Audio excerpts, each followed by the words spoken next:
Apat na wanted person ang matarayumpong na aresto kan otoridad maagahon ka na kaaging Lunes sa Pulanggi, Albay. Susog sa impormasyon, lunad nin SUV nagpurbaran mga sospek na dulagan ng piglatag na checkpoint sa Hampangkan Motorist Assistance Center sa Barangay Matacon. Na nauli sa pirang minutong burukudan hasta sa makorner ang mga ini sa Barangay Balangibang parehong banwaan.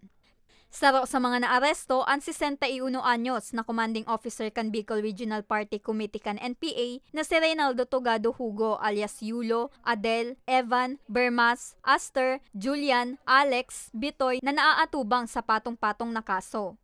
Pigtutok man si Hugo na nasa likod kang panggagadan sa 5 pulis sa Camarines Norte o sa dumagmang Fallen Heroes kan taong 2019 asin pigkukonsiderar man na National Most Wanted Person asin may patong sa payo na 4 million pesos.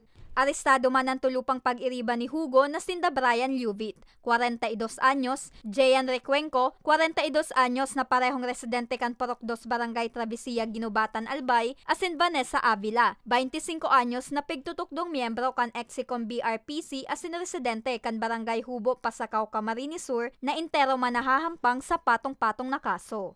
Silang araw po na binantayan under surveillance. Ang pinaka-legal na proseso natin dahil sa abuse of warrant, nakukuha lang natin sila dito sa beyond sa mga highways natin. So, conduct po tayo ng checkpoint. Nakuha sa posisyon kan mga suspitsado ang sarong M16 rifle na kargado nin magasin asin bala, sarong caliber 45 pistol na kargado nin magasin asin bala, asin sarong fragmentation hand grenade. Alam po natin yung kaso kahapon. So, lahat po sila ay no bail din dahil sa inquest procedure natin. Recommended ng prosecutor natin no bail dahil sa kasong explosive. Sa presente, nasa kustudiya na kan Pulanggi Municipal Police Station ang mga sospek para sa magkakanigong disposisyon.